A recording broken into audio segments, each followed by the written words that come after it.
एक देखो मैं यहाँ भी चीज देखूंगा जरा क्या है कि देखो जिससे पढ़ रहे हो, जैसे मुझसे पढ़ रहे हैं तो कई बच्चे मुस्का लगाने के लिए तो है सर फलानी कोचिंग में तो ऐसे पढ़ा दिया, वो तो फर्जी है, ऐसे है, वो गलत है, ये गलत है। आप बहुत अच्छा पढ़ाते हो लेकिन वो तो ऐसे कर रहा है, वो कर रहा है। देखो मेरे से पढ़ो, आप दिल खोल के पढ़ो, मैं पढ़ाऊंगा भी दिल खोल के, लेकिन अपने यहाँ पे एक सीधा सा सिद्धांत ये है, आप मुझे अच्छा साबित करने के लिए यानी मेरे से पढ़ने के लिए और मुझे अच्छा चढ़ाने के लिए, बढ़ाने के लिए, जो भी कहो, इसके लिए आप दूसरे शिक्षकों की बुराई नहीं करें, ठीक है? क्योंकि शिक्षक जो भी पढ़ा रहा है बहुत मेहनत करके पढ़ाता है, चाहे वो कोचिंग से पढ़ा रहा है, कोचिंग में पढ़ा रहा है, चाहे कैसे पढ़ा रहा है, चाहे यूट्यूब पे पढ़ा रहा है, कोई भी पढ़ा रहा है, ऑफलाइन ऑनलाइन कैसे भी।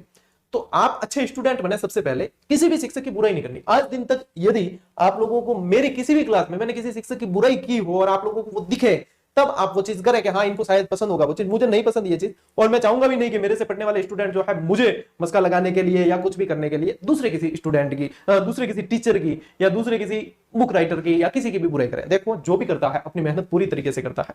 ये पैटर्न होते हैं अलग अलग, किसी के पढ़ाने का पैटर्न क्या है, किसी का क्या है। तो ये क्या है, आप लोग अपनी अपनी तरफ से धारणा बनाते हो, जबकि शिक्षकों के लिए स्टूडेंट जो है समान ही रहते हैं।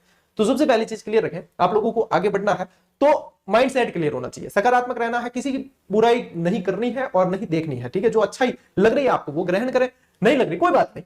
हो सकता है कि वो शिक्षक आप जैसा पढ़ना चाह रहे हो वैसा नहीं पढ़ा रहा, लेकिन पढ़ा तो रहा है, उसका पैटर्न वो है, बुराई नहीं करनी किसी चीज की, ठीक है? सभी अपनी अपनी मेहनत करते हैं। आप मेरे से पढ़ो, आपकी किसी और को नीचा दिखाने की या बुराई करने की कहां आवश्यकता पड़ती है? कई बार मैं देखता हूं ऐसी चीज करते हैं स्टूडेंट, ये सही नहीं है, ठीक है? मुझे वैसे ही अच्छा लगता है, वैसे ही मैं मान लेता हूं। आप जो यदि कैसे कोई अच्छा कमेंट भी करना तो डायरेक्ट करो, किसी की बुराई करते हुए, किसी कोचिंग की बुराई करते हुए, किसी शिक्षक की बुराई करते हुए यदि आप कमेंट करो तो ये ना आपको शोभा देगा, ना पढ़ते हुए हमें शोभा देगा, है ना?